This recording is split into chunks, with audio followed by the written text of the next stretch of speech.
sommaire de cette édition, le chef de l'État a présidé ce matin la première session ordinaire de l'année du Conseil présidentiel d'orientation et de suivi du Bureau national des grands projets du Burkina. Un programme de partenariat public-privé a été adopté. Aussi, 27 projets ont été validés sur 28 à suivre dans ce journal. Destruction d'un drone malien, le Mali annonce une plainte contre l'Algérie pour agression, puisqu'une agression algérienne contre un drone malien s'est produite dans la nuit du 30 mars au 1er avril 2025. Le Mali demande à l'Algérie de cesser d'être une menace à la paix et à la sécurité régionale. Mesdames et messieurs, bonsoir et bienvenue à ce rendez-vous consacré à l'actualité sur Savan TV. Comme annoncé en titre, le chef de l'État, le capitaine Ibrahim Traoré, a présidé ce matin la toute première session ordinaire de l'année du Conseil présidentiel d'orientation et de suivi du Burkina Faso, des grands projets du Burkina. C'est un programme de partenariat public-privé qui a été adopté. Aussi, 27 projets ont été adoptés sur 28. Le chef de l'État, le capitaine Ibrahim Traoré, a donné des orientations en clair. Alors les précisions avec Abdoulaye Kinda. À cette session ordinaire 2025 du Conseil présidentiel d'orientation et de suivi du Bureau national des grands travaux du Burkina, le capitaine Ibrahim Traoré est resté sur sa ligne de renforcement de la souveraineté et de l'endettement minimal. Il faut travailler au maximum à ne pas endetter le pays, a-t-il fait savoir. Nous travaillons aujourd'hui sur de grands projets, mais il faut penser aux générations futures. Si on doit prendre une dette, c'est pour avoir de l'efficacité et de la rapidité dans des secteurs porteurs qui peuvent être rentables rapidement. Tous les projets qui vont se présenter à nous, il faudra qu'on réfléchisse pour voir le type d'engagement qu'on doit avoir vis-à-vis de partenaires. Nous avons des priorités. Aujourd'hui, nous luttons contre le terrorisme, certes, mais nous avons aussi la bataille pour la sécurité alimentaire. Qui dit sécurité alimentaire parle d'agriculture, parle d'industrie agroalimentaire. Donc, ce sont des secteurs qui vont nous intéresser beaucoup, notamment l'industrie, la transformation de notre société qui va employer beaucoup de jeunes, permettre au Burkina de transformer sa matière première et d'exporter. Pour le secteur de l'énergie, qui est un secteur crucial, puisque si on veut développer l'industrie, on a forcément besoin d'énergie. Aujourd'hui, dans le domaine des infrastructures, donc, nous sommes sur plusieurs initiatives qui sont en train de se développer pour pouvoir écouler et permettre donc, le transport de nos différentes productions. Sur 28 projets qui ont été présentés, 27 ont été validés. 90% de ces projets n'endettent pas l'État. Et sur 28 projets qui ont été présentés, maturés, des projets mûrs, il s'agit essentiellement de 27 qui ont été validés. Le seul projet qui a été, retiré pour redimensionnement, c'est le projet de Wessa. Sinon, le reste a été validé, donc 27 sur 28.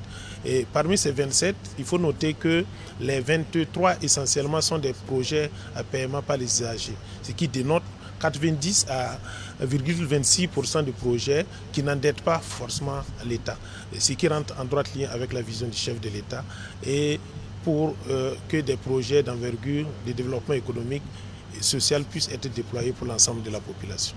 Après l'adoption du programme de partenariat public-privé, l'autre étape suivra les négociations avec les investisseurs, ensuite la conclusion des contrats et éventuellement le déploiement de ces projets sur le plan exécution. Avec cette première session ordinaire de l'année 2025 du Conseil présidentiel d'orientation et de suivi du Bureau national des grands projets, c'est parti pour les négociations avec les investisseurs potentiels et pour la réalisation d'infrastructures d'envergure pour le bonheur des populations. Eh bien, APEC, on en parle également dans l'actualité de ce soir. Au total, 1300 jeunes volontaires sont en formation pour soutenir l'Agence pour la promotion de l'entrepreneuriat communautaire, en abrégé APEC.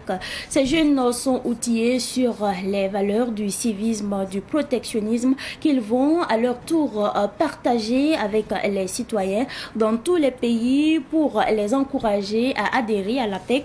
Le début de cette série de formations a été lancée le vendredi dernier. Revivons justement le lancement avec notre reporter Germaine Farama.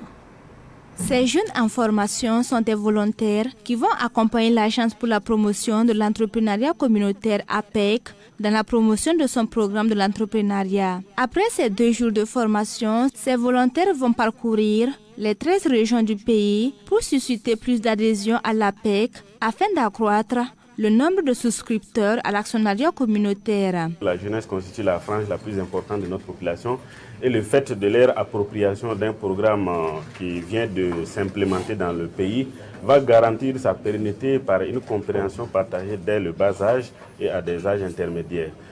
L'avenir appartient aux jeunes, il vaut mieux que les jeunes le portent directement. Donc nous pensons que le choix de passer par cette organisation de jeunesse des jeunes volontaires nationaux va permettre donc un maillage territorial beaucoup plus serein, beaucoup plus rapide. Pour ce programme de l'APEC, ce sont 1300 jeunes à travers tout le pays qui seront initiés à la promotion du développement endogène. Une formation qui scelle un partenariat entre l'APEC et le ministère de la Jeunesse à travers son programme national de volontariat, structure chargée de la formation. C'est une série de formations dans toutes les 13 régions du Burkina Faso. Plusieurs modules, ça va concerner donc le civisme, la citoyenneté, l'engagement patriotique et le volontariat. Parce que comme on l'a dit, sans discipline, sans civisme, on ne pourra rien faire sur le terrain. Mais également les enseigner les bonnes manières, parce qu'ils vont aller vers les populations pour les sensibiliser, les donner la bonne information, mais également les inciter donc à acheter des parts sociales. Le ministre chargé de la jeunesse encourage ces jeunes à plus d'engagement et d'adhésion à cette initiative qui permet la création d'emplois pour les jeunes. L'APEC aujourd'hui est une solution visible qui nous rassure que nous pouvons nous développer par nous-mêmes. Alors, fort de cela et des réalisations qui ont déjà eu lieu en l'espace de 2 ans, il est important que cette initiative qui commence à porter fruit soit portée jusqu'à toutes les limites du territoire national. On peut s'en convaincre qu'il n'y a pas de développement sans implication de la jeunesse à la base. Que j'invite à adhérer et qu'ensemble nous puissions pousser notre pays vers sa souveraineté réelle et son développement économique. À travers cette formation, l'APEC s'attend à des jeunes civiques engagés, défendant les valeurs de la révolution prônées par le président du Faso. Après Ouagadougou, d'autres villes vont accueillir de formations de ce genre. Plus de 20 millions de cahiers au profit des élèves en situation de vulnérabilité. Tel est l'objectif de l'association Contribution du peuple pour l'éducation et la santé. Cette association produit des cahiers à l'effigie des personnalités du Burkina Faso pour dire tout simplement aux élèves que le Burkina Faso est en guerre et ils doivent prendre conscience. Après une phase pilote réussie, l'association a lancé hier la suite de son projet et c'est un reportage signé Samuel Moko.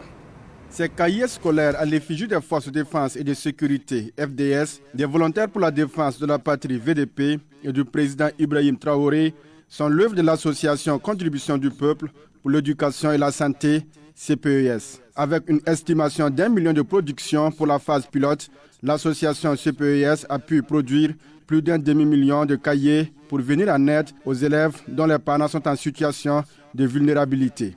Nous avons clôturé cette campagne spéciale que nous avons aussi appelée phase pilote avec une remise de 119 282 cahiers au secrétariat technique de l'éducation en situation d'urgence STESU pour un montant global de 20 932 400 francs CFA. Ce don pour exprimer notre haute contribution à une éducation pour tous. soit un taux de réussite de 45,57%. Au regard de l'engouement autour de cette phase pilote, nous vous invitons à être des nôtres pour l'édition 1, l'édition 2025-2026, que nous lançons ici et maintenant. Pour cette édition, nous projetons la production et la distribution de 2 millions de cahiers au profit des élèves en situation de vulnérabilité. Pour la première édition, l'association Contribution du peuple pour l'éducation et la santé a greffé à ce volet éducatif le volet santé. Notre association s'intéresse à deux volets, l'éducation et la santé. Et la production des cahiers a souvent des restes de papier que nous jetons. Et nous avons jugé nécessaire d'utiliser ces cahiers-là, ces résidus de cahiers-là, pour produire des carnets de santé. Parce que c'est le premier produit d'un patient. Donc nous allons distribuer les cahiers et aussi des carnets de santé au profit de ces élèves-là et de nos mamans, de nos futures mamans.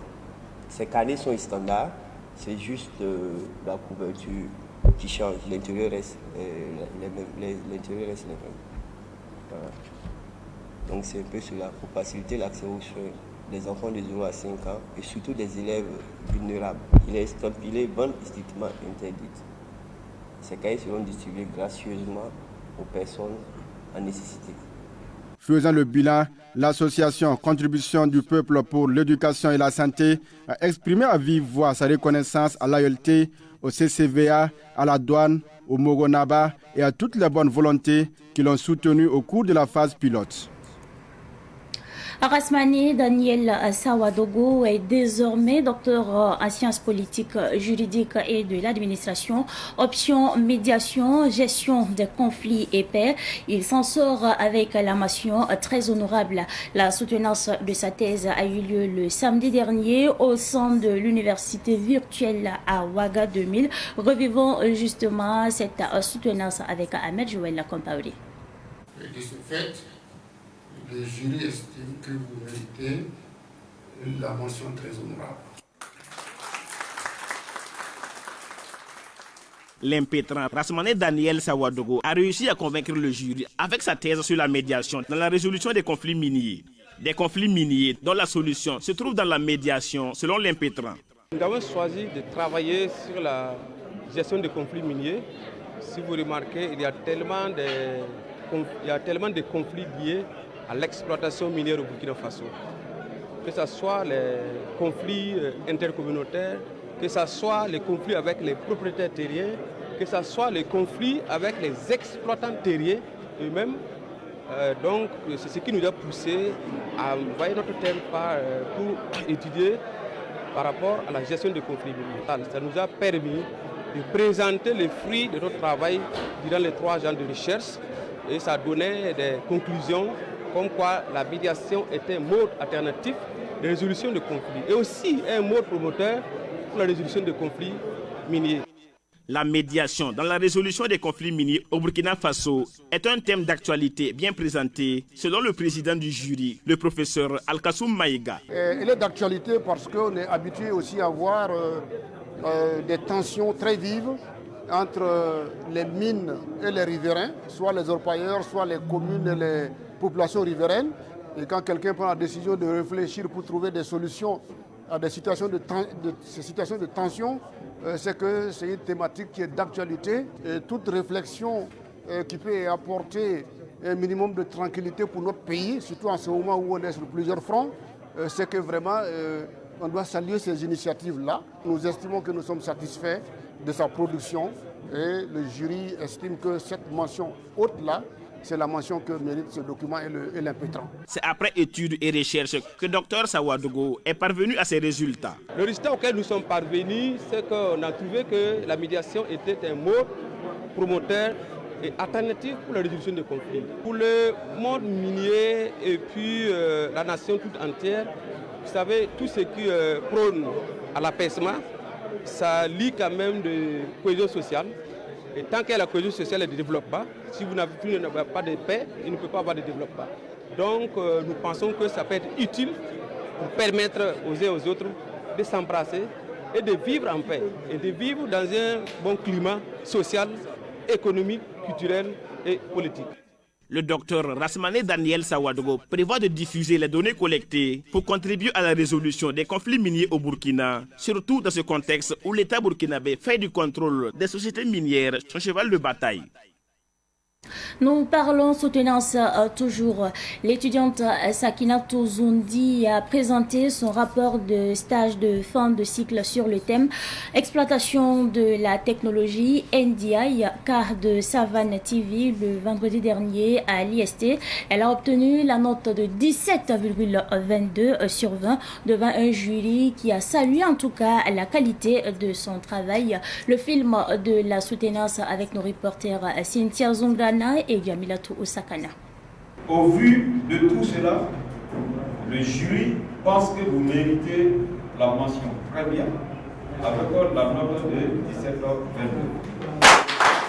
Avec cette note de 17,22 sur 20, Sakina Touzundi est désormais diplômée en génie électrique dans la spécialité électrotechnique et informatique industrielle. À travers le thème intitulé « Exploitation de la technologie NDI » cas de Savane TV, elle a démontré sa maîtrise des outils numériques appliqués à la production télévisuelle, mettant en lumière les avantages de la technologie NDI, Network Device Interface, dans la simplification des flux de production audiovisuelle. Diapositive après diapositive, Sakina Touzundi a exposé comment Savane TV tire profit de cette technologie pour améliorer ses productions, réduire les coûts et fluidifier le travail des techniciens. La technologie NDI, c'est un protocole qui permet la transmission des signaux vidéo-audio sur des câbles réseau IP et RJ45. C'est une technologie innovante et lors de mon stage à Savane TV, j'ai remarqué que Savane TV l'utilise mais pas efficacement. Et j'ai fait le choix de ce thème pour améliorer la production et la diffusion télévisuelle à Savane TV. Son professeur de suivi, présent lors de la soutenance, n'a pas caché sa satisfaction face au travail abattu par l'étudiante. Elle a bien présenté son document. C'est vrai que je l'ai suivi, mais elle a beaucoup fait d'elle-même. Ce n'était pas aussi simple que ça, vu que ça occupait beaucoup plus de temps. Et vu que c'est des nouvelles technologies, elle a quand même fait beaucoup d'efforts pour comprendre. L'impétrante Sakina Touzundi, étudiante à l'Institut supérieur de technologie IST, a effectué son stage au sein de Savane Media du 1er août au 31 octobre 2024. Elle a accompagné l'équipe technique tant dans la réalisation que dans le montage. L'actualité de ce 7 avril 2025 est également marquée par la Jeune Chambre internationale Ouaga Excellence qui a lancé la 3e édition de son projet intitulé Motive Action le week-end écoulé à la ferme écologique de El Hadj Harouna Zoundi, c'est à Guigumtenga dans la commune de Koubri. Le thème choisi est du compostage à la production agroécologique. Au total, plus de 60 jeunes seront formés sur l'agriculture durable et respectueuse de l'environnement. On fait le point avec notre reporter Siblina Kilsi. Après avoir exploré les univers de la terre et de l'agriculture au sol, les 60 jeunes de la Jeune Chambre internationale Ouaga Excellence s'investissent dans la production agroécologique. Ils s'intéressent pour la 3e édition du projet Motive Action au thème du compostage à la production agroécologique. La Jeune Chambre internationale Ouaga Excellence entend aussi poursuivre son engagement pour une agriculture durable et respectueuse de l'environnement. Le choix de la ferme de El Hadj Harouna Zoundi pour ce lancement n'est pas fortuit, selon Marie-Christelle Béré, présidente exécutive de la Jeune Chambre Ouaga Excellence, mandat 2025. Nous sommes dans cette lancée-là pour promouvoir l'utilisation de l'engrais bio pour avoir des produits assez sains pour notre alimentation. Nous attendons au sortir de cette formation que les jeunes qui ont pu prendre part à cette formation puissent mettre en application ce qu'ils auront appris ici. El Hadj Harouna Zoundi loue ici le thème de cette 3e édition de Motive Action qui vise à promouvoir l'engrais organique. Donc quand j'ai vu le thème, j'ai dit voilà une occasion pour faire la promotion de l'engrais organique minéral.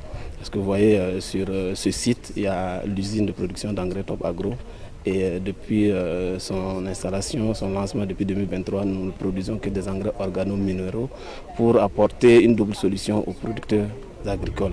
Parce que l'organique va amender le sol parce que nos sols sont pauvres, lessivés.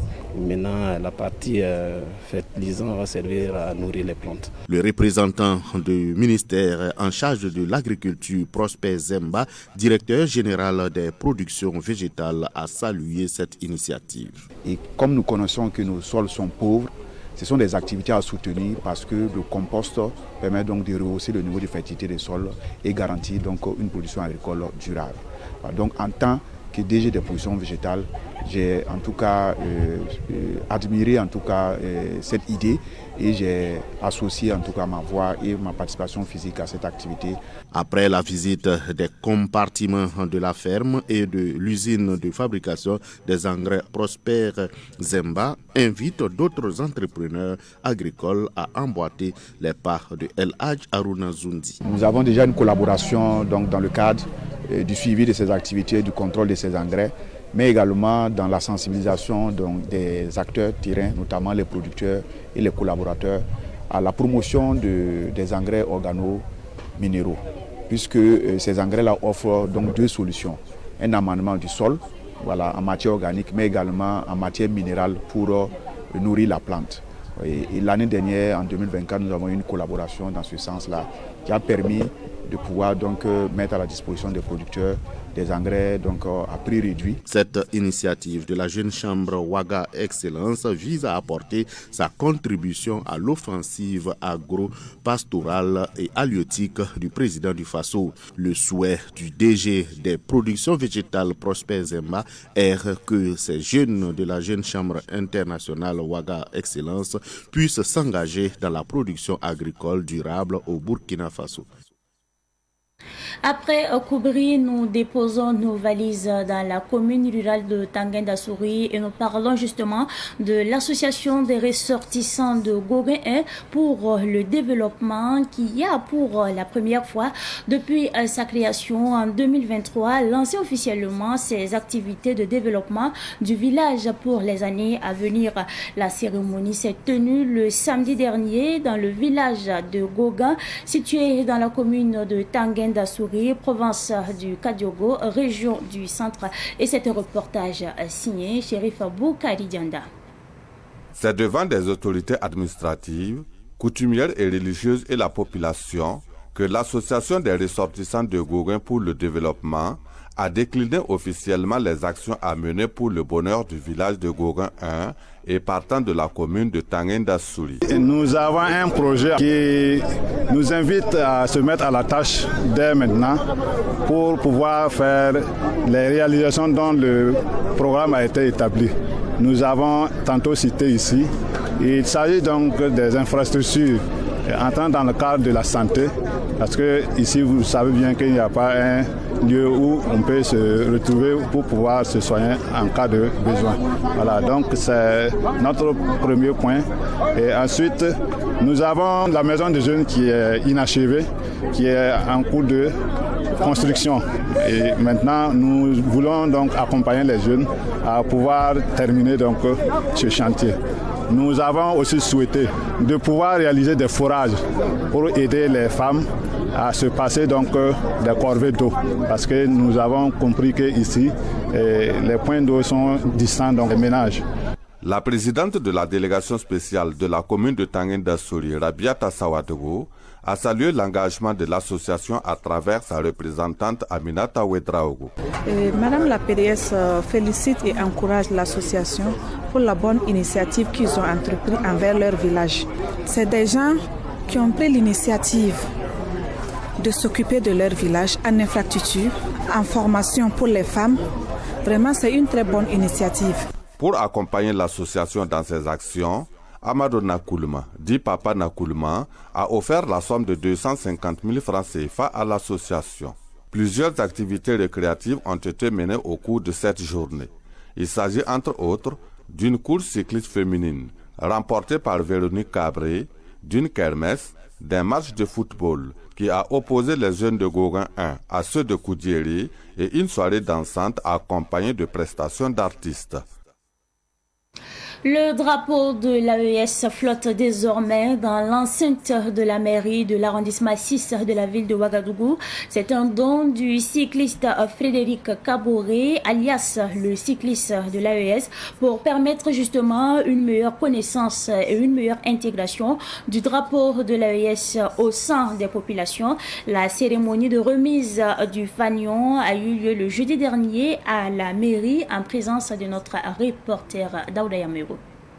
Avec fierté et honneur, le drapeau de l'AES, Confédération des États du Sahel, a été accueilli dans l'arrondissement 6 de Ouagadougou par la présidente de la délégation spéciale du dit arrondissement. Symbole d'unité entre les trois pays, Burkina Faso, Mali et Niger, Frédéric Kaboré, dit le cycliste de l'AES, initiateur de cette démarche, souhaite que les institutions et les populations s'approprient pleinement l'idée d'intégration entre les trois pays. Selon lui, l'AES ne doit pas rester une initiative étatique, mais devenir un projet commun porté par les citoyens. L'AES est une grande réalité.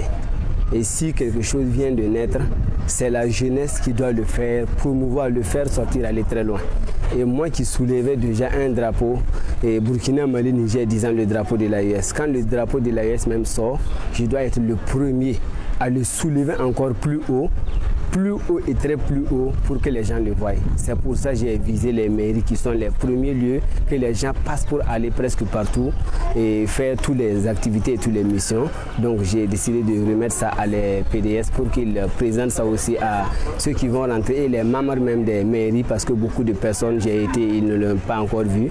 Et je fais aussi tout des écoles sensibilisées parce que nous, je peux dire, notre avenir, les enfants de CM1, CM2, c'est eux qui sont maintenant notre avenir. C'est eux qui peuvent se battre pour l'AES. Donc ce que je veux, c'est que l'AES, le drapeau de l'AES soit flotté partout. La PDS de l'arrondissement 6 a salué cette initiative visant à renforcer l'intégration régionale entre les pays membres de l'AES. Pour elle, cet acte également entre en droite ligne dans les activités des journées d'engagement patriotique. Parce que jusqu'à présent, les gens ne maîtrisent pas bien ce que c'est que l'AES. Avec cet acte de cet après-midi, les gens vont se l'approprier. En tout cas, je trouve que c'est une très belle initiative de la part de ces jeunes hommes. Frédéric Kaboré, appelé affectueusement le cycliste de l'AES, a déjà rallié à vélo les capitales des trois pays de l'AES, la Guinée et des villes de la Russie. Il s'est donné pour mission de remettre successivement le drapeau de l'AES aux 12 arrondissements de la commune de Ouagadougou. Il a déjà remis à l'arrondissement 1, 2, 3, 4, 5 et 6. Le ton monte entre le Mali et l'Algérie. En effet, les autorités maliennes, à travers un communiqué officiel, ont annoncé leur intention de porter plainte contre l'Algérie pour acte d'agression. Cette décision intervient suite à la destruction d'un drone malien dans la région de Kidal, près de la frontière algérienne, dans la nuit du 31 mars au 1er avril dernier. Le résumé avec Cynthia Zongdana. Selon le gouvernement malien, le drone s'est écrasé dans la localité de Tinzaouaten, à un peu moins de 10 km de la frontière nord de l'Algérie. L'enquête menée par les autorités maliennes conclut à une action hostile, probablement un tir de missile, comme cause du crash. Le drone aurait été abattu, toujours selon les autorités, alors qu'il survolait encore le territoire malien. Bamako rejette fermement les allégations algériennes, selon lesquelles le drone aurait franchi l'espace aérien de l'Algérie. Face à ce qu'il qualifie de provocation, le gouvernement malien a réagi sans détour. L'ambassadeur d'Algérie a été convoqué. Le Mali s'est retiré du comité d'état-major conjoint CEMOC, une structure de coopération sécuritaire régionale, et une plainte a été annoncée devant les juridictions internationales. Bamako va plus loin en accusant Alger de soutenir des groupes armés responsables d'attaques terroristes et voit dans la destruction du drone une tentative d'entraver les opérations de neutralisation de ces groupes dans la région de Tinzaouaten. Malgré la tension, les autorités maliennes affirment rester déterminées à lutter contre le terrorisme et à défendre l'intégrité du territoire national. Elle assure par ailleurs avoir mené dans la foulée de l'incident des frappes réussies contre des cibles qualifiées de terroristes dans la zone concernée. Nous apprenons que l'Algérie vient d'annoncer dans un communiqué qu'elle ferme son espace aérien avec le Mali. L'Algérie justifie cette décision par, je cite, les violations répétées par l'État malien de l'espace aérien algérien. La décision prise aujourd'hui est d'application immédiate. Et cette pensée positive, avant donc de refermer cette édition, cache ta douleur, guérit en silence et brille en public. Ne donne surtout pas l'occasion à certaines personnes de te voir souffrir. Un jour, ils comprendront que ton sourire était ton arme secrète. C'est tout pour cette édition du soir que j'ai pris en tout cas du plaisir à vous présenter. Merci à vous pour votre constante fidélité. Excellente suite de programmes en compagnie bien sûr des programmes de la télévision de Nouvelles Idées.